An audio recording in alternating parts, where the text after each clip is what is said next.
Mon objectif pour moi, enfin pour vous aujourd'hui, c'est de vous partager des cas d'usage concrets, comment appliquer cette technologie, la valeur ajoutée de cette technologie, et évidemment comment la mettre en pratique chez vous. On va y aller, c'est parti. Donc, de quoi qu'allons-nous voir ce soir? Trois grandes parties, principalement. Premièrement, on va revenir sur le séisme qui a déclenché ChatGPT assez rapidement, mais c'est intéressant de revenir là-dessus. Ensuite, on va aller au cœur des LM pour comprendre le mode de fonctionnement de la technologie. Cet élément, c'est important pour avoir des compréhensions, des clés de compréhension qui va surtout nous permettre de bien comprendre le dernier sujet qui est, à mon avis, celui qui vous intéresse plus. Comment utiliser des cas d'usage concrets, comment utiliser cette technologie sur des projets. Alors, durant ces 5 derniers mois, je me suis totalement immergé dans l'univers de ChatGPT et de l'IA générative. Au début, je pense que j'utilisais ChatGPT comme vous, pour des usages professionnels et personnels. Et évidemment, je pense que comme vous avez été à peu près ébahi par les capacités de génération et de compréhension de ce modèle. C'est vraiment la première fois qu'on voyait une application qui était aussi en capacité à comprendre ce qu'on pouvait exprimer à l'humain de façon écrite et qui rédigeait de façon complètement compréhensible un langage humain. Donc, on avait des réelles interactions avec une application. Et donc ces résultats incroyables nous poussaient à inventer plein de choses totalement incroyables, des systèmes pour pouvoir produire des reportings, tout un cas d'usage, plein d'idées nous venaient à l'esprit. Et évidemment, j'ai voulu aller beaucoup plus loin parce qu'en fait, je voulais comprendre comment ça fonctionnait derrière tout ça. C'était tellement surnaturel, c'était presque de la science-fiction, donc ça m'a vraiment poussé à aller comprendre comment ça fonctionnait. Et ce que j'arrivais pas à comprendre, c'est comment une équipe d'ingénieurs en Californie réussissait à créer des choses aussi maîtriser des contextes aussi spécifiques que dans notre métier. La finance, l'informatique, ou même la vie personnelle, c'était complètement hors du commun. Et donc, j'ai commencé à rentrer dedans, et en fait, j'ai vraiment été en soulevant le capot, j'ai vraiment été ébahi. Alors, je vais poser quelques questions. Qui utilise actuellement, enfin, j'imagine que tout le monde utilise ChatGPT, donc je ne pose pas la question, mais qui alors utilise sur des projets, a été plus loin que ça, a lancé des projets, des POC ou des pilotes, et l'a utilisé au-delà d'un usage de ChatGPT? Qui a lancé des choses comme ça? Non. Si, un. Aujourd'hui. Ok. Donc finalement, pas tant que ça. Ok. Donc vous n'avez pas tant vu la bête que ça. Je vais vous faire quelque chose un peu particulier. Je vais vous faire une démo de l'utilisation de ChatGPT en direct. Voyons voir comment ça se passe et qu'est-ce que c'est capable de faire devant vos yeux ébahis. L'utilisation de ChatGPT, et même plutôt là de GPT tout court, puisqu'on va aller utiliser des API. Alors c'est une démo là, je suis sûr que ça va fonctionner, évidemment c'est une démo. Donc là la première chose que je fais, c'est un notebook Python, je pense que beaucoup de vous avez déjà vu ça, c'est Jupyter, et donc je vais dans un premier temps charger les API, les librairies d'OpenAI. C'est un peu compliqué de manipuler, de passer d'un point à l'autre, mais on va y arriver, il n'y a pas de problème. Deuxième étape, en fait je vais faire une petite fonction wrapper qui va récupérer une connexion OpenAI, et une méthode qui va me permettre d'interagir avec OpenAI et lui faire demander de réaliser quelques fonctions. Ok, ça ne plante pas, c'est fantastique. On va pouvoir avancer.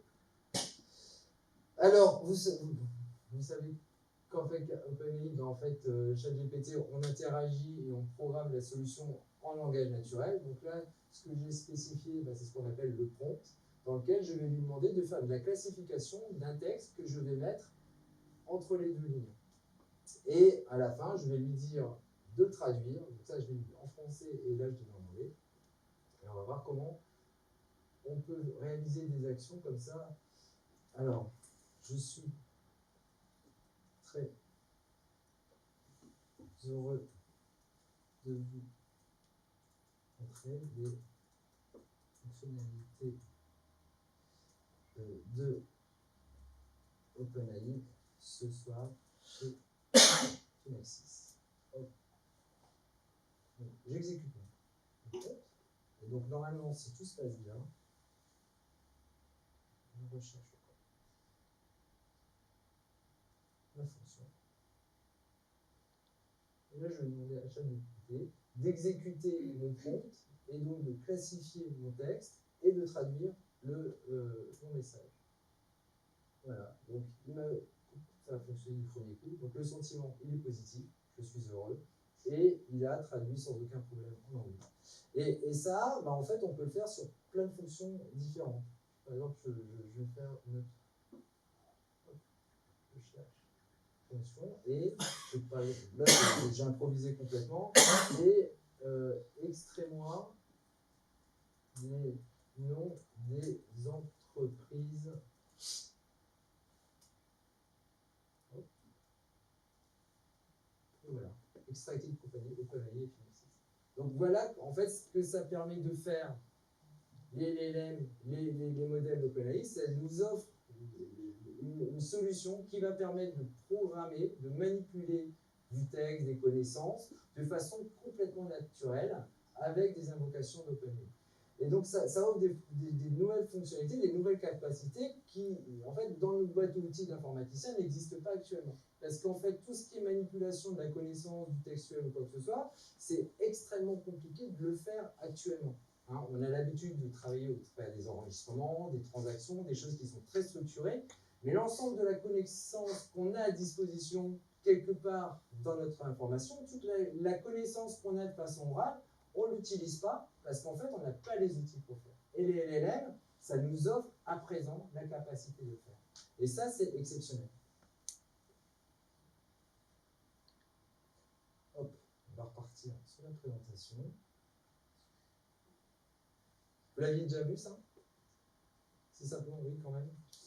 Alors, voilà, donc une petite démo de qu'est-ce que ça permet de faire ChatGPT, à quel point c'est simple, en fait, de manipuler, de programmer ChatGPT et les LLM. Et si je pouvais prendre, dans mon expérience personnelle, un exemple qui peut illustrer vraiment l'impact fort que ça a chez nous.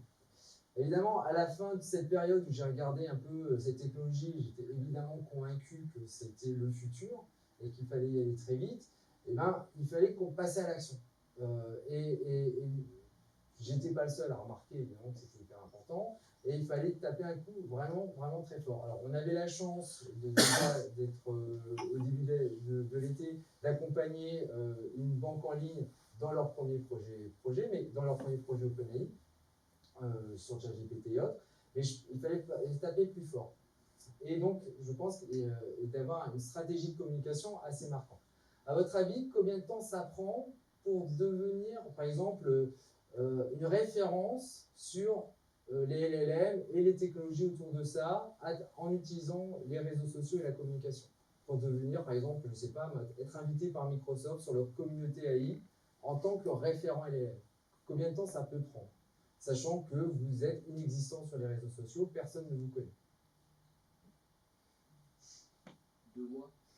2 mois, à mon avis? 1 mois. 1 mois, ok. 6 mois. Ouais, ça me semble un peu plus réaliste. En fait, donc, du coup, pour pouvoir marquer le coup, je me suis dit que notre approche de prospection et tout ça n'irait pas assez vite. Donc, je me suis dit, la seule solution pour pouvoir avoir un impact majeur, c'est de prendre YouTube pour pouvoir avoir une image impactante. Et donc, c'est la stratégie que j'ai prise. Le problème à l'époque, à la sortie de l'été, c'est qu'en fait, ChatGPT ne connaissait absolument pas ChatGPT. Sa base de connaissances était limitée à septembre 2021, donc on ne pouvait pas utiliser les LLM pour pouvoir produire du contenu, pour pouvoir faire des vidéos, pour parler dessus. Donc en fait, on n'avait aucune solution, il n'y avait pas d'accélérateur. Alors qu'est-ce que j'ai fait? J'ai développé mon propre ChatGPT. J'ai utilisé les API de GPT et je lui ai construit toute une application avec une base de connaissances. Donc j'ai structuré toute la donnée que j'avais collectée pendant mes formations sur Deep Learning, etc.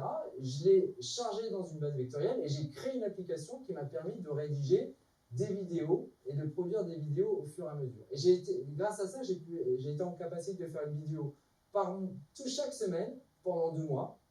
Et grâce à ça, ma chaîne YouTube a vraiment explosé. J'ai un nombre de visiteurs assez important en moins de 2 mois, et du coup Microsoft, DataIQ et tout un tas de boîtes se rapprochent de moi pour intervenir dans leurs événements. en tant que référent LLM et LangChain.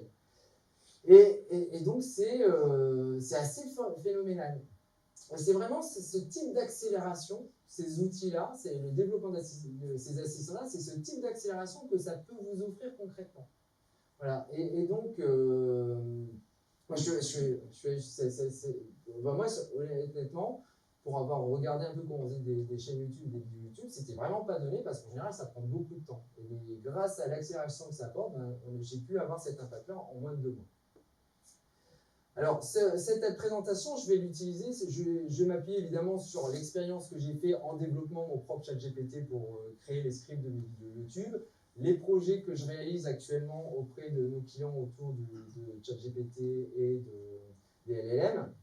Mais je m'appuie également et surtout sur les formations que j'ai suivies, notamment auprès de Deep Learning AI, et tout un tas de vidéos et de podcasts que j'écoute de façon continue afin de comprendre, de mieux comprendre et appréhender cet univers. Donc, des personnes, des visionnaires comme Andrew Ng, Yann Lequin de Meta sont évidemment des références pour moi. Et si vous allez regarder sur ma chaîne YouTube, il y a une playlist où je fais de la curation de toutes les vidéos et podcasts qui me semblent importants de suivre.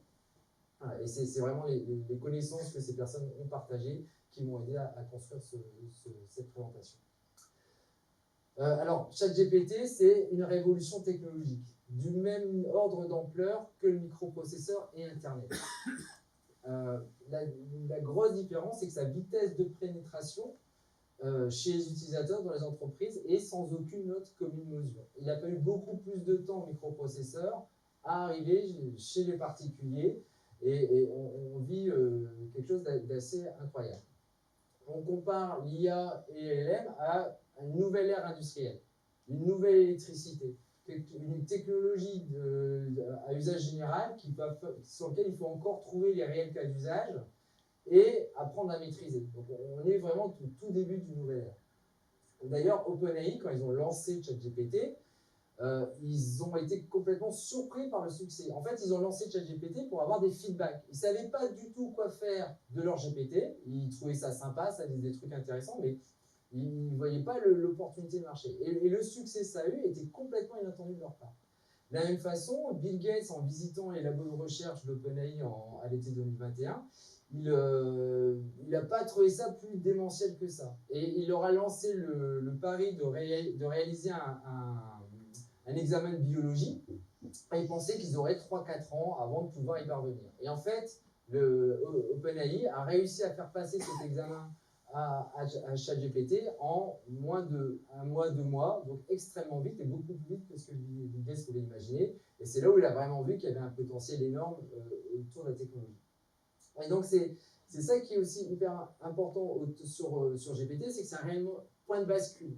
En fait, c'est la première fois qu'il y a une technologie qui peut s'appliquer à elle-même. C'est-à-dire que ChatGPT, avec ses capacités à maîtriser le langage et les connaissances, il est capable de programmer, piloter d'autres programmes, et donc de faire des choses de plus en plus fortes et de plus en plus compliquées. Et donc, tout va, à partir de maintenant, aller beaucoup plus vite. En général, un projet de data, d'IA, ça dure une année. Ça prend avec 2 points d'attention. La partie data, collecte de la data, l'acquisition, la préparation, la classification, l'identification des modèles et l'entraînement des modèles. C'est difficile d'aller beaucoup plus vite. Maintenant, avec les LLM, on peut faire une application en quelques heures, quelques minutes, voire, on l'a vu, j'ai fait un programme en quelques minutes, en quelques heures, et on peut les mettre en prod en quelques heures. Peut-être jours, heures, là maintenant avec les GPTs d'OpenAI, on peut mettre en production quasiment instantanément le programme, l'assistant qu'on a développé. Donc c'est complètement phénoménal. Et pourquoi ça va aussi vite maintenant? C'est qu'en fait les modèles de LLM embarquent de la connaissance et du savoir, les instructions qui permettent de manipuler ces connaissances et ce savoir, et également un moyen facile de les utiliser en langage naturel, ce qu'on appelle le prompt engineering. Et c'est ça qui fait vraiment la grande différence. C'est bon pour tout le monde? Donc on est parti sur cette première partie présentation générale. Je pense que vous connaissez ça, mais c'est intéressant de voir un peu l'ordre de la dimension dans laquelle on rentre. Donc, et j'imagine de la même façon que vous avez vu tous, tant que vous êtes, énormément de technologies émergées comme ça. Faire un buzz pas possible au tout début, la blockchain, le métaverse, dans lequel on sert encore le cas d'usage qu'on peut avoir, ou des technologies comme le big data ou le machine learning, qui ont mis pas mal de temps avant d'être utilisées et d'apporter de la valeur concrète dans les systèmes, dans les grandes entreprises. Alors, qu'en est-il de l'IA générative? Est-ce que finalement, ce n'est pas encore une technologie de plus qui fait plus de bruit que nécessaire? Est-ce que c'est réellement prêt pour l'entreprise? Est-ce que, sous quelles conditions? Parce que finalement, peut-être que les contraintes et conditions pour pouvoir les utiliser sont trop importantes et ça mettra du temps en fait avant que ce soit réellement exploitable. Ce sont les premières questions que j'ai cherché à répondre, à découvrir. Alors, ce qu'on va faire maintenant, c'est qu'on va explorer ensemble cette technologie pour voir comment ça fonctionne, pour voir ce qu'il y a sur le capot, pour essayer justement de voir comment ça se manipule et qu'est-ce qu'il y a de si différent. Alors, les LLM, c'est des modèles de machine learning. Donc, on est dans l'univers de l'intelligence artificielle et c'est basé sur un concept extrêmement simple, c'est la prédiction du prochain mot. Donc, en gros, l'autocomplétion. Des choses que vous connaissez au quotidien, quand vous utilisez Google, quand vous utilisez Gmail ou Outlook, vous commencez à saisir des mots et il vous propose automatiquement la suite. Les modèles de LLM, c'est exactement la même chose, mais poussé à l'extrême. Donc, c'est des modèles extrêmement grands, mais qui vont être en capacité à générer du contenu extrêmement long et entraînés pour ça. Donc, ça se base à partir d'un prompt, ce que saisit l'utilisateur. Le modèle va générer la sortie le résultat qui est attendu. Et ça, il va le faire de façon itérative, de façon probabiliste. Il va identifier quel est le mot le plus probable qui pourrait suivre la sentence, la phrase qu'il a construite, et ça de façon un peu comme s'il lançait un dé pour chaque nouveau mot. Donc la question qu'on doit se poser, c'est comment il arrive à créer du contenu, voire même des images aussi pertinentes, avec une approche aussi aléatoire. Comment on fait pour créer un modèle qui fait des choses aussi fortes, aussi intelligentes, sur une approche aussi simpliste? Ça se fait en trois étapes. L'entraînement, le fine-tuning et l'exécution à la fin qui se fait sur la partie inférence. Donc on va voir rapidement ces différentes étapes pour voir un peu comment ça fonctionne. Alors la première partie, l'entraînement.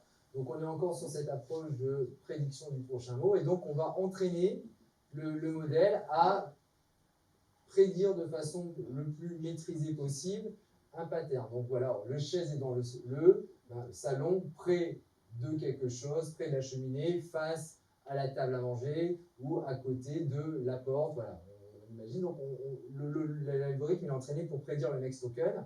Et pour ça, en fait, il est entraîné à partir d'un dataset qui est considérable, qui est tout Internet. Alors, la première chose le mythe qu'il faut casser assez rapidement, c'est que ce n'est pas entraîné sur Internet tel que nous, on le connaît. Il y a un travail de préparation et de structuration de l'information. Alors, évidemment, on ne va pas classifier tout Internet pour que le modèle puisse s'entraîner, mais juste assez pour que ce soit utile pour l'entraînement. C'est pour ça qu'on appelle que le ChatGPT, c'est un modèle semi-supervisé. On n'est pas complètement dans l'unsupervised learning comme on peut avoir pour les algorithmes de NLP. On n'est pas sur du supervised learning comme on peut utiliser pour des modèles de classification, de spam ou quoi que ce soit. C'est un entre-deux et il est entraîné sur un corpus de données qui est gigantesque, qui est Internet. Alors, justement, comme il y a un besoin de cette préparation, de cette structuration, vient une contrainte première qui est le gel des connaissances. Vous l'avez tous vu, c'est que les connaissances de GPT sont figées par un moment. C'est parce qu'il faut justement préparer et organiser la donnée que les connaissances sont figées, parce que ça ne se fait pas comme ça. L'autre fait, pourquoi il y a ce gel de connaissances, c'est que l'entraînement du modèle prend énormément de ressources de calcul. Pour les besoins spécifiques d'OpenAI, Microsoft a construit un supercalculateur de 10 000 accélérateurs NVIDIA contenant 43 000 GPU chacun. L'entraînement final de GPT-3 a duré plus d'1 mois et demi et a coûté 5 millions de dollars. C'est considérable. Parce qu'en fait, pour pouvoir faire son travail, c'est une tâche répétitive extrêmement brutale, on va dire. On l'entraîne, et ça nécessite énormément de ressources très spécifiques. Et en fait, il faut voir que préparer, entraîner un modèle, c'est un peu comme vouloir compresser tout Internet dans les variables, dans les paramètres du modèle. Alors évidemment, c'est des larges langages modèles, donc c'est des paramètres, c'est des modèles qui sont gigantesques. GPT, c'est 175 milliards de paramètres, mais n'empêche que c'est quand même beaucoup moins que toute la connaissance qu'on peut avoir sur Internet. Et donc pour faire cela, on travaille sur une représentation numérique des mots, des textes, donc ça ne travaille pas sur les textes, ça travaille sur ce qu'on appelle des tokens, des embeddings, que manipulent les modèles pour travailler là-dessus.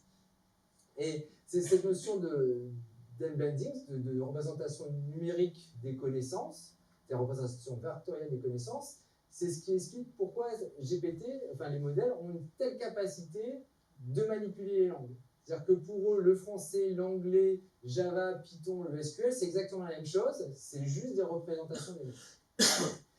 Cet effort de compresser sur des représentations vectorielles des connaissances, c'est aussi ce qui explique un autre phénomène important, qui est le phénomène des hallucinations. En fait, les modèles vont faire des rapprochements de concepts, et comme ils sont entraînés pour générer des mots, bah, ils vont produire des choses qui ne sont pas forcément vraies, et c'est assez compliqué de lui empêcher de générer des choses qui sont juste et vraies.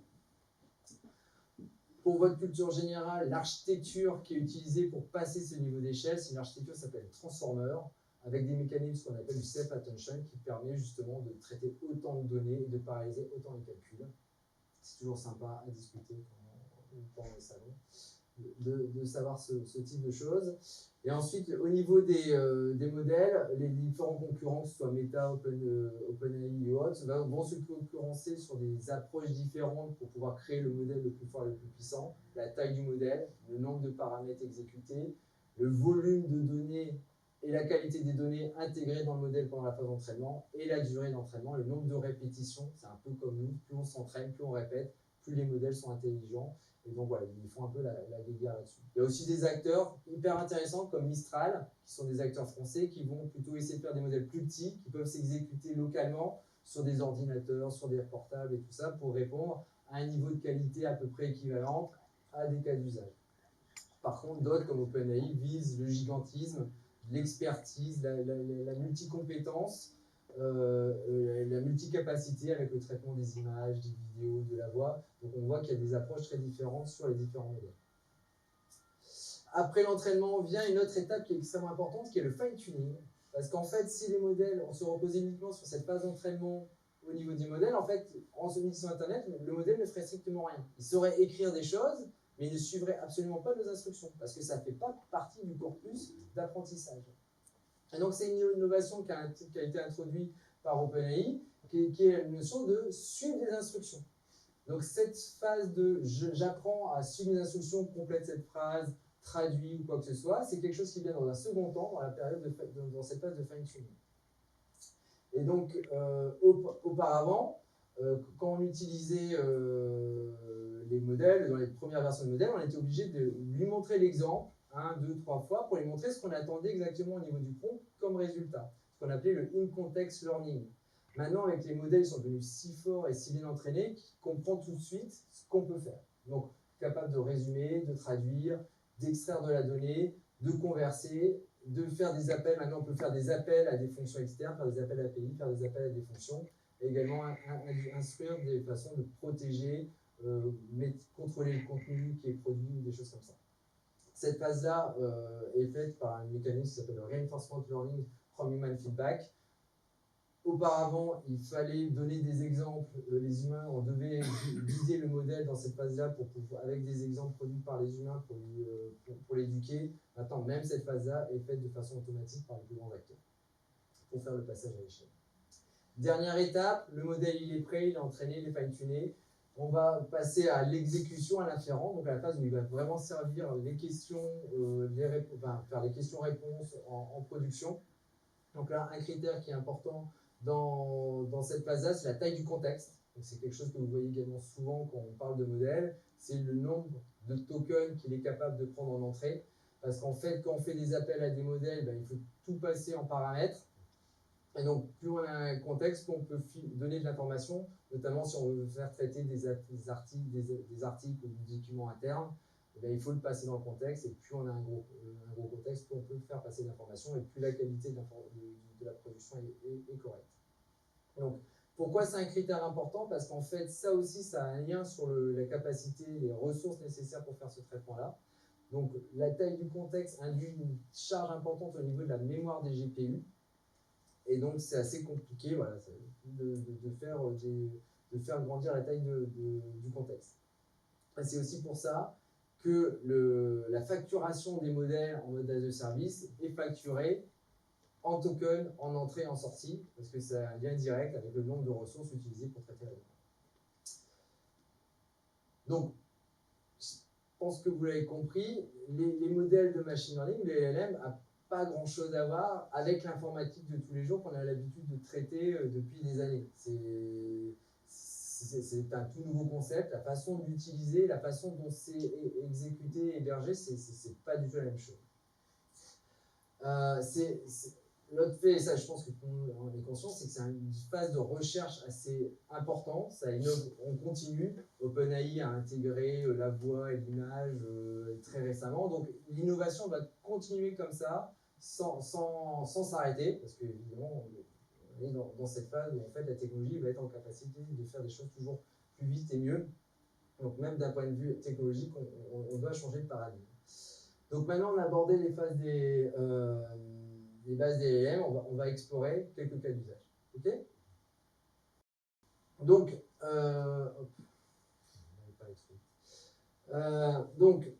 on l'a vu, on imagine des possibilités incroyables en termes d'interaction utilisateur, facile à l'intégration dans des process opérationnels où surtout les modalités textuelles sont encore prédominantes, l'ARH, la conformité, la vente, tout ça sont encore des endroits qui voient des opportunités d'application assez importantes. Si on peut regrouper ça pour prendre des cas d'usage à très court terme, moi je vois deux grandes familles, deux grands cas d'usage qu'on rencontre auprès des utilisateurs, qui sont les chatbots et les assistants, et tout ce qui est mise en self-service de la data en langage naturel. Donc j'ai des exemples derrière, on va revenir sur des cas clients dans les deux catégories. Si je peux synthétiser ça rapidement sur les chatbots et les assistants, le plus connu c'est GitHub Copilot, pour pouvoir assister les développeurs à être plus efficaces, à corriger des bugs ou quoi que ce soit. Ça commence également à arriver avec Office, avec Copilot qui commence à être déployé chez Microsoft. Ça, on va le voir des assistants comme ça de plus en plus dans Salesforce, dans Adobe, etc. pour pouvoir accélérer le travail du day-to-day. On va avoir aussi des assistants qui vont faciliter le travail collaboratif, le travail en équipe. Alan, en ce moment, sont en train de déployer une solution qui s'appelle Dust, qui permet aux différentes équipes, d'une boîte française d'ailleurs, qui permet aux différentes équipes d'augmenter l'intelligence collective et de travailler autour de la connaissance et de rendre les interactions entre l'équipe beaucoup plus efficaces là-dessus. Ça, c'est assez intéressant. Et après, il y a tous les assistants spécialisés, comme mon assistant rédacteur de script, que j'ai développé sur mesure pour pouvoir répondre à un cas d'usage bien particulier. Un autre exemple, on accompagne un énergéticien pour faciliter le travail d'une équipe qui s'occupe d'une base référentielle à extraire des informations de PDF de façon automatique pour leur faire gagner du temps. Et sur les chatbots, tout ce qui est chatbot conversationnel, relations clients, relations prospects, support utilisateur, évidemment, on va en revenir plus tard. On va commencer par le self-service, data self-service en langage naturel. Donc, imaginons un logiciel, une solution financière qui fait bien son travail de day-to-day pour gérer le workflow des opérationnels. Je vous vois déjà sortir je vais revenir dessus. Donc, qui implémente bien le day-to-day, le workflow opérationnel. Mais évidemment, en général, ces outils-là, dès qu'on veut accéder à la donnée, ça devient beaucoup plus compliqué. Les interfaces pour faire de l'extraction, de la manipulation de données, c'est pas ce qui a été le plus développé, c'est souvent pénible. Ça fait appel à des spécialistes et souvent les utilisateurs et le métier font appel au support pour avoir des extractions ad hoc. Et comme le support est surchargé de ce type de demande, en général, le métier, ça lui prend 2-3 jours avant d'avoir son résultat. Imaginez qu'avec les LLM, c'est hyper facile de mettre en self-service la donnée qui sont présentes dans des bases opérationnelles ou des bases analytiques juste en utilisant les capacités de traduction intégrées au LLM. C'est-à-dire qu'on va laisser les utilisateurs exprimer leurs besoins en langage naturel, combien d'entités il y a en Europe. On va donner ça au modèle, on lui aura expliqué la correspondance entre les champs, les attributs et la base de données. Il va faire la traduction en requête SQL, select étoile, blablabla. L'application récupère cette traduction et exécute ce message, cette requête dans la base de données et donne le résultat à l'utilisateur. Donc, cette approche-là permet extrêmement rapidement, on le fait actuellement pour un de nos clients, de donner accès à la donnée des utilisateurs dans le langage qui leur est propre. Et ça avec relativement peu d'efforts de programmation, parce qu'en fait, les différentes notions sémantiques intégrées au LLM fait qu'il traduit les choses tout seul. Donc, que ce soit une date de valeur, une date de maturité, etc., lui, il fait les correspondances. Et donc ça marche vraiment plutôt bien. Et l'autre information qui est importante, c'est que le LLM, il n'accède pas du tout à la donnée. Lui, on l'utilise uniquement pour faire la traduction du message. Donc, on peut faire un appel API à Azure OpenAI, on récupère la donnée, mais il n'y a pas besoin. L'application peut s'exécuter localement on-premise. Donc ça, c'est un premier cas d'usage qui est assez pratique et qui marche bien. Deuxième exemple, toujours chez le même acteur, où on fait de l'extraction spécialisée. Donc, là, on est toujours sur cette base référentielle qui gère les entités du groupe. Donc, c'est un grand groupe qui a plus de 4000 filiales. Et en fait, tout ce qui est création, modification de toutes les entités du groupe, bah, ça se fait avec des juristes qui envoient des documents PDF, la création de statut, les modifications de mandataires, les modifications d'actionnaires. Donc, c'est des documents en néerlandais, en anglais, en français, qui font 60 pages, et dans lequel les administrateurs du référentiel sont obligés de parcourir pour récupérer les éléments. C'est hyper time consuming pour elles.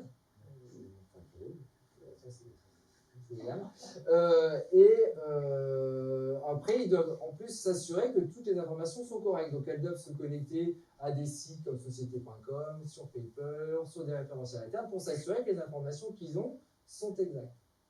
Et donc, avec les LLM, eh bien, il est très facile, il est possible d'aller justement automatiser cette extraction d'informations, l'intégrer au tout cycle de vie de la donnée de ces entités et de faciliter la vie de ces personnes-là. Alors là, on introduit un concept assez intéressant parce que dans ce cas-là, on doit permettre au modèle d'aller accéder à de la donnée privée.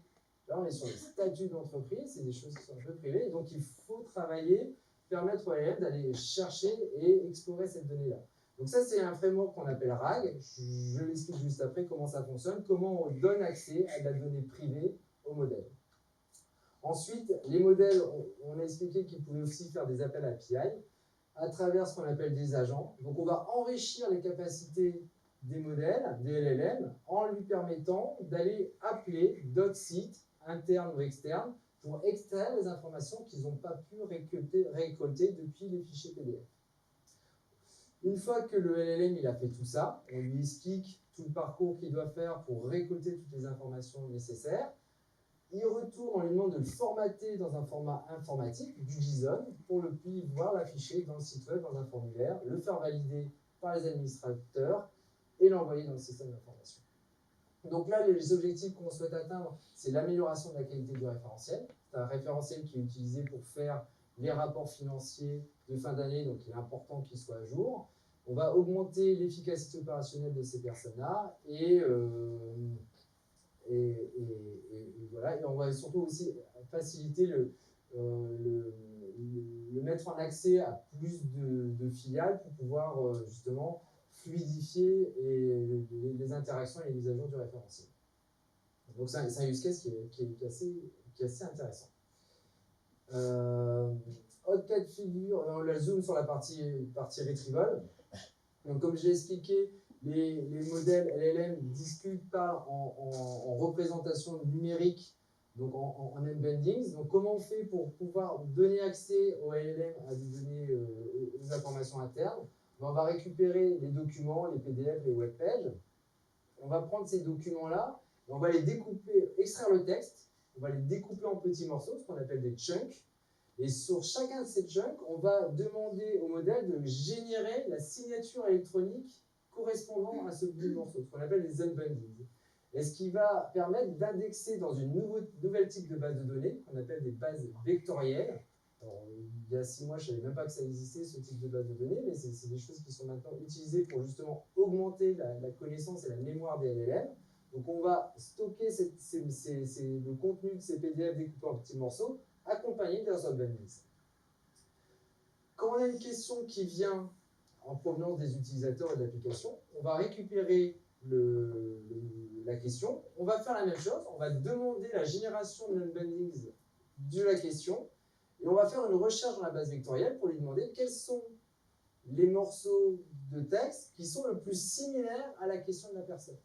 Et on va récupérer tous les morceaux qui correspondent au contexte de la question, et on va packager et la question et le contenu dans le contexte du modèle pour pouvoir produire la solution finale. Donc c'est comme ça en fait, qu'on va enrichir la connaissance du modèle.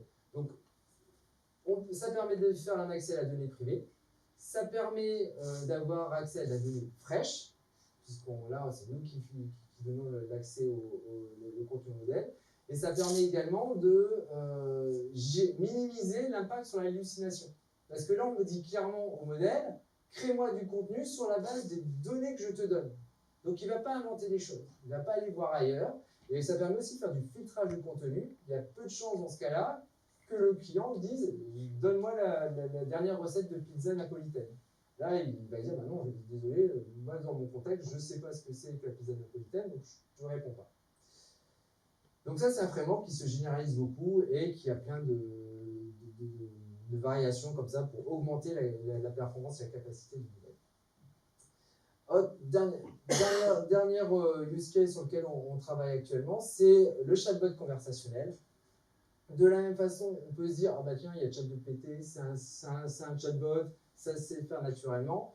En fait, quand on regarde ChatGPT de près, c'est surtout un outil de question answering. On lui pose une question, on lui fait une demande, il fait en retour.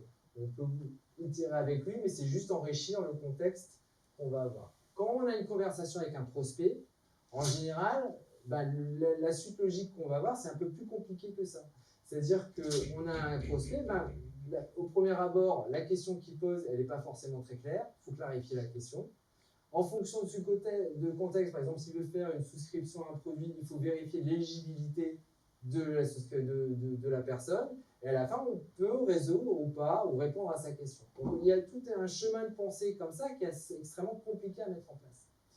Alors, première approche qu'on peut avoir, c'est de dire on va entraîner le modèle avec la donnée qu'on a. On va lui charger avec la FAQ qu'on peut récupérer sur le site web. On va essayer d'extraire les conversations qu'on a avec le chatbot conversationnel humain qu'on a déjà, et on va essayer de l'entraîner à faire quelque chose de qualité.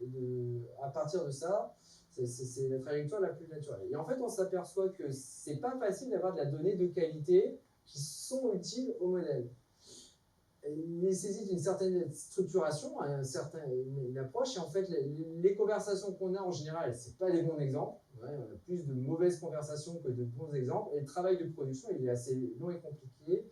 Donc en fait, le chemin de la data n'est pas la bonne. Heureusement, avec les modèles avancés, on a des capacités de programmation beaucoup plus évoluées, que sont le Chain of Thought et le React, et les agents, qui vont permettre de programmer cette suite logique de façon beaucoup plus intelligente. Donc, le Chain of Thought, en fait, on va décrire dans le prompt la succession d'actions que doit faire le bot pour répondre à la demande du client. Première chose, je dis clarifier la demande de l'utilisateur. Donc, il va poser des questions pour avoir une réponse claire, pour vraiment comprendre c'est quoi le contexte du besoin. Ensuite, une fois qu'il a compris c'était quoi la demande, il s'agit d'une conversation de compte, je dois vérifier l'éligibilité. Donc là, il dit, c'est pas à moi de faire l'éligibilité parce que c'est trop compliqué. Il ne peut pas faire plein de choses en même temps. Donc on va faire un appel à un ami qui est l'agent éligibilité et il va lui donner la main. Il va dire, agent éligibilité, maintenant, vérifie que cette personne, je peux continuer à travailler avec lui et qu'il est éligible au service de notre offre. Donc l'agent éligibilité va clarifier le besoin. Est-ce qu'il est bien résident en France? Est-ce qu'il a bien un compte sur une banque où on peut faire un transfert, etc. Et à la fin, il dit, ok, c'est bon, cette personne, il est éligible à nos offres de service. Et donc, on va dire, ok, très bien, maintenant il est éligible, je vais appeler à mon copain agent expert qui va répondre et lui donner la meilleure solution à son problème. il va repasser la main en disant voilà, telle personne il est éligible, voilà c'est quoi son problème, réponds à sa question. Et ainsi de suite. Et c'est ce qu'on a mis en place chez un de nos clients, et je peux vous assurer que le résultat est absolument bluffant. Et c'est vraiment le mot qui est utilisé, c'est qu'on a un chatbot qui a une conversation qui est aussi bonne que les meilleures conversations qu'on attend d'un humain. L'avantage, c'est qu'on peut le programmer, on peut l'améliorer. Là, il a utilisé le mot abonnement plutôt que souscription. Le terme, on peut le faire progresser, rajouter des services ou quoi que ce soit de façon programmatique. Voilà, donc c'est plutôt impressionnant. Alors, quelques recommandations pour pouvoir vous lancer sur vos projets LLM. Par où commencer? Moi, j'aurais plutôt tendance à vous conseiller de travailler plutôt de back vers le front, donc plutôt travailler d'abord sur la connaissance, sur vos usages internes. Premièrement, parce que, comme j'ai dit, il faut de la data. Pour pouvoir faire des usages plus avancés, il faut de la data mise en qualité, et souvent, c'est quelque chose qui manque. Ensuite, il faut commencer à construire un savoir-faire, faire exécuter les modèles, les mettre en production. Il y a tout un tas de complexités qui sont complètement nouvelles et qu'il faut roder avant de les mettre en main à des utilisateurs, à des clients. Ensuite, une fois qu'on a outillé les équipes avec ces modèles-là pour accélérer leur travail de quotidien, aller de plus en plus loin vers les interactions, le support utilisateur, le support client, et à la fin, les intégrer réellement dans les produits une fois qu'on maîtrise bien la technologie et qu'on sait l'utiliser de façon avancée. Quelques red flags importants à éviter pour lancer, c'est éviter absolument les sujets qui ne sont pas clairs, pas concrets. Ça serait bien de faire de l'LM sur les investissements, il y a du papier, on va faire des choses. Si on peut pas, un expert ne peut pas dire oui, si la définition du problème, si on ne peut pas dire oui ou non, ça ne marchera pas, c'est pas bon. La définition du problème, ça doit définir la feuille de route d'exécution du projet. Parce que comme vous l'avez vu, ça peut se faire en une journée, 2 heures. Si ça ne dit pas le projet ce qu'il faut faire, c'est que ce n'est pas assez clair, ce n'est pas assez précis, passer à autre chose. Heureusement ou malheureusement, à voir, l'Union européenne a été assez claire que la GDPR va s'appliquer au LLM. Que ce soit dans son utilisation, que dans l'entraînement, le fine-tuning. Donc, soyez prêts, quand vous allez lancer vos projets, à avoir de la traçabilité sur votre donnée et à être backé par rapport à ça, parce qu'ils vont être intransigeants là-dessus. Donc, si possible, évitez ces sujets-là pour commencer, parce que forcément, le sujet va apparaître. Et si vous voulez vraiment lancer dessus, il y a des méthodologies, avec tout ce qui est données synthétiques, digital attend, de créer des datasets qui permettent de travailler là-dessus quand même. C'est assez intéressant. Bon, pour un premier cas d'usage, autant éviter, ça sera plus simple. Évidemment, évitons les sujets où il faut de la donnée exacte, brute, là où il ne faut pas de la subhallucination. Ce n'est pas une bonne idée d'utiliser les LLM pour faire un bilan comptable. C'est juste un no-go. Et de façon générale, je dirais, mettez pas des LLM là où il y a déjà des outils informatiques industriels. Parce qu'en général, on les a mis là où il y a besoin d'industrialisation, de résultats, de records, de quoi que ce soit. Allez plutôt sur du Blue Ocean, là il y a du texte, des choses où il n'y a pas forcément d'outils informatiques, c'est dans un SharePoint et tout ça. Exploitons cette donnée-là avant d'aller réécrire là où il y a déjà beaucoup d'efforts informatiques qui sont déjà mis en place. Évidemment, tout ce qui est code copilote et tout ça, c'est hyper intéressant. Faut y aller. Un framework très simple pour prioriser les cas d'usage, c'est essayer d'identifier des cas d'usage où il y a du temps pour générer le contenu, mais ça prend absolument pas de temps à invalider. On commence à compléter le texte, c'est bon, c'est pas bon, je prends. Et en gros, on va gagner du temps à plus créer le grain, la chose qui est un peu inutile, qui est un peu pénible, et finalement, on passe du temps à faible valeur ajoutée, mais qui est hyper simple à valider ou invalider, que ça a de la valeur. Générer un gros rapport de conformité de 160 pages, la personne qui va relire le rapport pour s'assurer qu'il est bon va se prendre beaucoup plus la tête à le valider qu'à l'écrire. Donc en général, ce n'est pas un bon facteur d'adoption. Et ces cas d'usage-là, on peut les découper en cas d'usage beaucoup plus simples sur lesquels ça peut lui apporter la valeur. On peut dire au LM, relis-moi ce rapport et penses-tu qu'il est conforme à telle ou telle directive? Et le modèle va dire il faudrait préciser ça, ça, ça ou ça. Ça peut apporter de la valeur. Donc, voilà, pas se lancer sur des trucs qui soient trop lourds, trop volumineux, c'est pas une bonne idée. Dernier slide, quelques points clés à retenir. c'est qu'actuellement, GPT est quand même largement au-dessus de la concurrence en termes de fonctionnalité, qualité, performance et coût, que ce soit bien clair.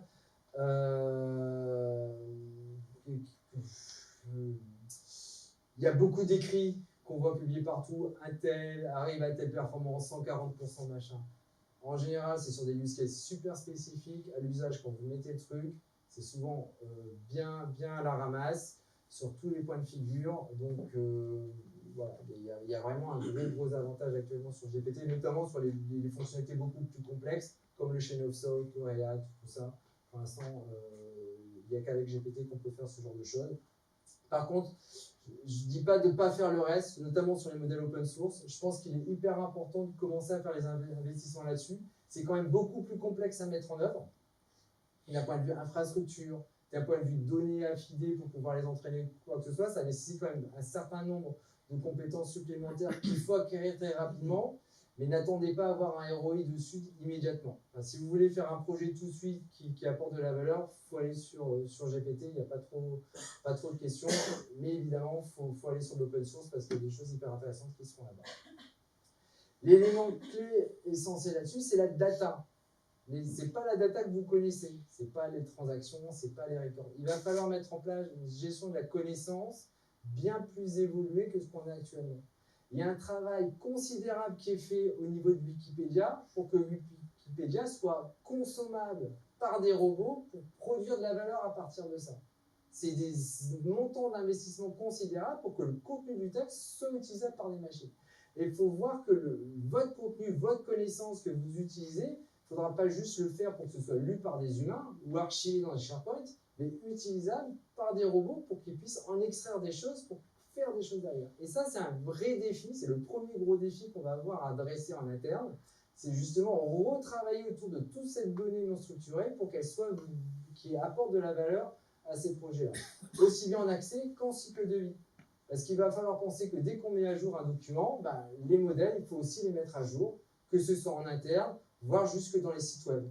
La FAQ qu'on met à jour sur le site web pour les clients, il faut penser à mettre le knowledge graph qui va avec pour que le modèle, quand il va scraper la page, comprenne ce qu'on met dessus. Et donc ça va devoir devenir une habitude. En production, on a déjà évoqué un certain nombre de problèmes, d'hallucinations qu'il va falloir monitorer. On peut les mitiger, mais il faut vraiment mettre en place des choses là-dessus. Un simple changement de quelques caractères dans un prompt change complètement le résultat du modèle. Donc, tout le cycle de vie, de la gestion même du prompt ou quoi que ce soit, il faut le monitorer, ça c'est nouveau. L'acquisition de feedback, ce que j'ai produit c'est bon, c'est pas bon, il faut le récupérer pour pouvoir enrichir le modèle et faire du fine-tuning dessus. Sécurité évidemment, le coût, elle peut avoir des surprises. Le modèle, le chatbot conversationnel, le montant, il est hyper bas. Enfin, c'était genre de 200 € par mois pour faire exécuter le même nombre de requêtes qu'un chatbot humain qui coûte X dizaines de milliers d'euros. Donc ça, en fait, il y a des choses qui sont vraiment pas chères. Par contre, parser du PDF de 60 pages, je peux vous dire qu'on voit très rapidement la facture quand on est en plus obligé d'utiliser GPT-4 pour pouvoir avoir une bonne qualité d'extraction. Donc ça, c'est aussi à mettre en place une approche de monitoring des coûts de l'usage de ces modèles en continu. Et le dernier point qui est super important, c'est évidemment la communication en interne quand on adresse ses besoins en interne, l'adaptation de l'organisation pour utiliser en continu ces sujets-là.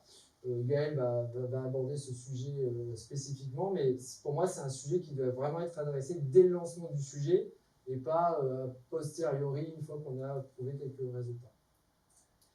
Pour conclure, l'IA générative, j'enfonce des portes ouvertes, mais vraiment, on va changer notre façon de travailler, c'est une évidence. Et à mon sens, offre une réponse immédiate à plein de choses qui nous j'ai pas d'autre mot, pourrissent le quotidien. Enfin, je veux dire, on fait des choses qui ne servent à rien et qu'on doit faire parce que on n'a pas poussé la digitalisation au bout. Enfin, plein de choses qu'on peut adresser rapidement et gagner mieux travailler ensemble.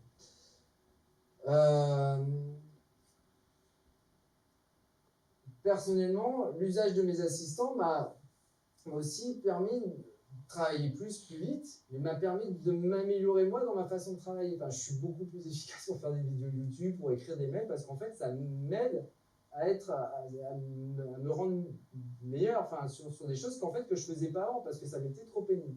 Et ça marche d'un point de vue individuel, mais également collectif. Enfin, faut vraiment voir l'apport positif que ça va avoir dans le travail du tous ensemble. Ensuite, moi, vraiment, ce que je vous invite, c'est pas d'aller sur, c'est de se lancer. Hein, c'est pas essayer de chercher le cas d'usage miracle qui va permettre de le mettre en place ou quoi que ce soit. C'est vraiment d'aller le prendre et de l'appliquer concrètement.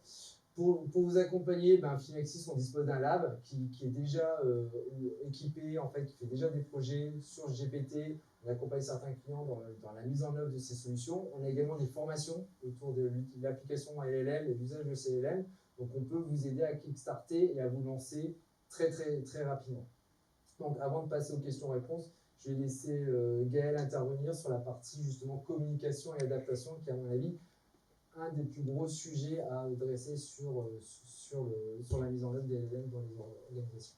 Bonsoir à tous, à ceux que je n'ai pas encore eu l'occasion de croiser. Donc, comme maintenant on a tous bien compris le modèle de fonctionnement des LLM et la puissance des GenAI, on trouvait assez opportun en fait d'aller un petit peu plus loin et de parler cette fois du sujet sous un autre prisme qui est celui de la conduite du changement. Alors, pourquoi s'intéresser à la conduite du changement ? Donc, comme j'essayais de le dire, voilà, la conduite du changement, elle est essentielle à envisager, et ce, le plus tôt possible, tel que d'ailleurs l'a très bien souligné Pierre, pour la simple et bonne raison que toute innovation, toute nouveauté, toute nouvelle technologie qui arrive dans une organisation suscite soit l'intérêt, soit les freins. Et en fait, la plupart du temps, ce dont on s'aperçoit dans les organisations, c'est que quand bien même une techno présente énormément d'intérêt, peut vraiment répondre à beaucoup de pain points et prouve aussi à quel point elle peut faciliter la vie quotidienne, il en parlait d'ailleurs très bien Pierre, pour autant, comme tout changement, on en est souvent très réfractaire, et donc c'est la raison pour laquelle il est très nécessaire dès le départ, et surtout sur ces sujets qui aujourd'hui, pour ceux qui n'y connaissent rien, le voient comme une sorte de menace, d'acculturer sa population, et de l'amener à raisonner différemment. Et donc moi, j'ai classé la population un petit peu de manière binaire, pour reprendre le langage des devs, avec lesquels j'ai eu l'occasion souvent de travailler.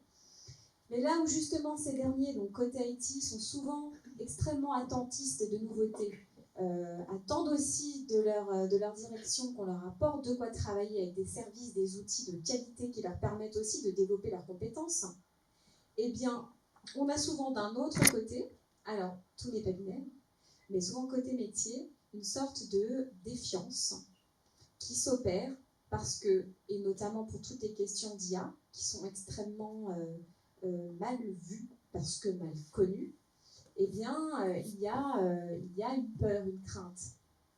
Donc, moi, ce que je vous invite en fait à comprendre là, avec ces quelques mots, c'est que finalement, il faut inspirer confiance, et il faut aussi, pour tous ceux, et c'est pas forcément vrai que pour les IT, évidemment, j'ai segmenté en 2 colonnes, mais il y a beaucoup de monde aussi qui utilise déjà les GPT, qui les utilisent d'une manière extrêmement pas normalisée par leur environnement, c'est-à-dire en mode shadow. Donc pour endiguer ça, non seulement il faut montrer aussi à ces talents que oui, l'organisation, elle reste à la pointe de l'innovation, qu'elle a envie d'adresser les sujets et qu'elle est capable d'outiller ses forces vives avec des technologies à jour.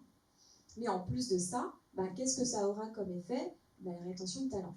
Et vous-même qui travaillez, alors je ne vous connais pas personnellement, mais certainement avec beaucoup de talent, et aujourd'hui la fuite des talents c'est une problématique, en fait vous avez tout intérêt à vous assurer de travailler dans un environnement et de favoriser en fait un environnement pour vos collaborateurs qui sont des bons talents, propices à leur épanouissement. Donc, long story short, moi j'aime beaucoup citer Socrate. Pourquoi ? Parce que Socrate, il avait une théorie autour de l'ignorance, qui considère que ce qui est problématique dans une société, c'est l'ignorant qui s'ignore lui-même. Alors, je ne dis pas ça et j'avance pas ça au hasard.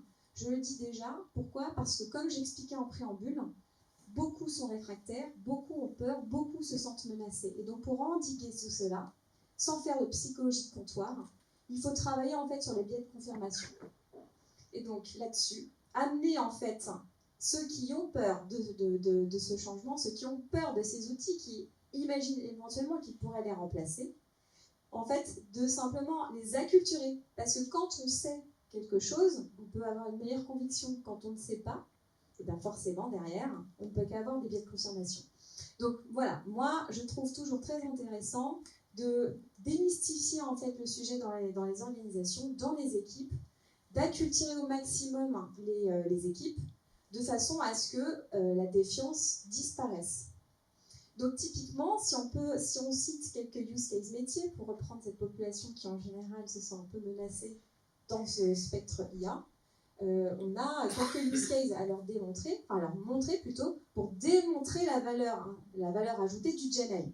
Pour citer la communication de marketing, je prêche pour ma paroisse, typiquement, le GenAI peut permettre une accélération sur les questions de personnalisation de l'expérience utilisateur. Et Dieu sait que les directions marketing ont vraiment à cœur d'optimiser vraiment la relation client. Si on parle maintenant, et si on se tourne du côté des commerciaux, ils ont pléthore d'outils qui leur permettent d'optimiser leurs process commerciaux, mais avec un peu de GenAI, on peut aller encore plus loin et favoriser derrière, pourquoi pas du lead scoring, pourquoi pas encore un flux entrant de nouveaux leads de meilleure qualité. Et enfin, pour ne plus le citer, le service client, lui aussi, peut tout à fait y voir son intérêt, pour la simple et bonne raison que rajouter une brique d'IA dans les outils d'analyse de feedback client permet de mesurer aussi le sentiment et de pouvoir ajuster et prévoir des actions correctives quand ils sentent bien qu'en termes de NPS, on n'est pas bon. Donc vraiment, la problématique de l'adoption des outils de GenAI, en l'occurrence parce que c'est le sujet de ce soir, elle est saillante. Et en fait, elle est d'autant plus saillante que, et ça n'est pas prêt de s'arrêter, le disait très bien Pierre, en fait, un peu comme l'électricité, un peu comme les microprocesseurs, toutes ces technologies de rupture, elles vont vraiment venir chambouler tous les modes établis. Et donc en fait, si aujourd'hui on s'y met pas, si aujourd'hui vous vous amusez pas à faire des POC ou des MVP, ou en tout cas vous inscrire dans cette logique d'innovation, vous allez être en retard, vous allez perdre de la vitesse, et du coup, c'est assez problématique. Donc, déjà, d'adopter tous ces outils-là pour vous-même, et ensuite de les inscrire dans une logique de déploiement et d'acculturer tout le monde pour que tout le monde soit rompu à leur utilisation, je dirais que c'est très nécessaire. Et donc, pour en revenir déjà à ce que j'expliquais, finalement, le triptyque assez intéressant sur les logiques d'adoption, c'est de favoriser donc la montée en compétences de ses collaborateurs, ce qui de toute façon sur le plan humain plutôt intéressant. On connaît toutes les problématiques RSE et de recrutement pour les entreprises, donc de faire monter les people en compétences, je pense que c'est de toute façon un prérequis, chose qui de toute façon a atterri aussi sur une meilleure performance opérationnelle, le tout favorable à la croissance d'une activité.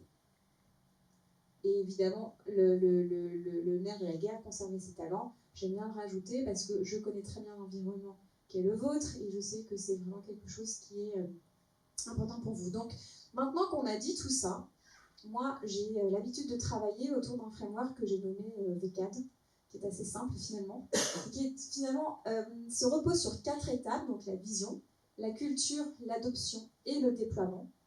Et donc, pour vous en parler en quelques minutes, pour que vous compreniez ce que ça implique, en fait, la partie vision, évidemment, ce n'est pas de dire « je fais du GenAI pour faire du GenAI », c'est plutôt de se dire « dans quelle mesure les outils de GenAI, cette mouvance GenAI, va m'aider, en fait, à atteindre plus facilement mes objectifs, dans quelle mesure ils sont alignés, en fait, à mes enjeux stratégiques, et dans quelle mesure, si on parle même d'un point de vue plus granulaire au niveau d'un département ou d'une BU, je serai en mesure de pouvoir gagner en performance, en efficacité. » Donc, en fait, tout ça, ça se joue à votre niveau, dans les équipes de direction, d'aligner vraiment, en fait, cette dynamique à votre vision. Ensuite, arrive la grande partie culture. Donc, qui dit culture, dit en fait informer, dit en fait donner en fait, du grain à moudre à vos people pour qu'ils comprennent de quoi on parle. Donc, ça prend la forme énormément de leviers, hein. Je n'en ai précisé que 3, Mais en fait, ça prend plein de formes différentes qui permettent de vraiment optimiser le savoir, optimiser la connaissance de tout ceci. Chose qui est salutaire, je ne vais pas répéter ce que j'ai expliqué juste auparavant. Donc, typiquement, mettre en place des learning expeditions, ce genre de sorties qui permettent de s'aérer, de voir ce qui se passe ailleurs, soit dans des hubs d'innovation, soit carrément à l'étranger, mais pour aller voir ce qui se passe du côté des Fab Labs ou je ne sais où. Voilà, juste regarder un petit peu, ouvrir ses chakras pour donner envie, aussi susciter la curiosité. Là, tout ça, ce sont des logiques qui sont compliant avec les enjeux d'acculturation. Évidemment, je pense qu'aujourd'hui, un des prérequis est d'ouvrir soit des digital corners, soit des labs d'innovation, permettant en fait à vos people de toucher du doigt, de tester et de pouvoir être accompagnés aussi dans la prise en main de vos nouveaux outils. Et pourquoi pas, bien sûr, de faire venir des sachants, des personnes qui sont rompues à l'exercice et qui seront capables en fait de motiver et de parler aussi, eux, en termes vraiment chiffrés, pratico-pratiques, etc. Voilà, de comment ils ont abordé le sujet du GenAI et aujourd'hui, qu'est-ce que ça leur apporte. La fameuse question de l'adoption est ensuite extrêmement saillante et cette dernière, en fait, elle se base, maintenant qu'on a acculturé ces troupes, sur l'écoute. Ok, qu'est-ce que vous en avez pensé? Comment vous le percevez? Est-ce que vous êtes confiant? Est-ce que vous avez toujours cette défiance? Et en fait, ensuite, travailler autour de ces gens-là d'une manière telle qu'on va montrer qu'ils sont au cœur de nos préoccupations, qu'on se préoccupe de ce qu'ils ressentent, ce qu'ils pensent, et on va les travailler là-dessus. Parce que de toute façon, quand vous avez initié une volonté de changer, il va falloir y aller. Donc plutôt que de vouloir absolument être, même pour les people, plutôt que de vouloir se liguer contre la nouveauté, le changement, ils vont de toute façon devoir y passer. Donc il faut prendre le temps de les écouter. Et ensuite, évidemment, il faut prendre le temps de continuer en fait cette formation et cette approche où on va leur montrer vraiment à quel point c'est efficace pour eux au quotidien. Donc, une fois de plus, on peut mettre en place des Genius Bars, on peut mettre en place toute une logique communicationnelle pour permettre de mettre l'emphase vraiment sur la thématique. Un portail dédié, pourquoi pas, et aussi le mode de co-création via par exemple des hackathons qui sont qui sont redevenus en fait à la mode et qui fonctionnent assez bien quand on veut fédérer les gens et les rendre captifs, en plus que ça participe au team building, chose qui ne gâche rien, les rendre captifs autour d'une techno à laquelle on les invite à utiliser pour développer leur projet. Donc une fois qu'on a dit tout ça, la phase de déploiement invite évidemment à balayer, enfin en tous les cas à envoyer la technologie plus loin et qu'elle se par capillarité, qu'elle se déploie. Et donc là-dessus, j'ai essayé de m'adapter un peu à mon auditoire ce soir. Pourquoi pas mettre en place des communautés comme par exemple un Stack Overflow où en gros, pour la faire très courte, on va permettre aux utilisateurs de venir avec leurs questions, de leur donner en fait une zone de liberté pour aller critiquer ou montrer les dysfonctionnements qu'ils rencontrent liés justement à l'utilisation de ce nouvel outillage et qu'il y ait des personnes, des sachants, des experts qui soient capables d'apporter des éléments de réponse pour que vraiment, bon an, mal an, le déploiement soit bon, que l'adoption soit efficace, efficiente et que quelque part la conduite du changement soit effective. Donc voilà pour ce que j'ai à préciser ce soir. L'idée étant d'ajouter un petit extra mile à cette brique très technophile apportée par Pierre. Bravo.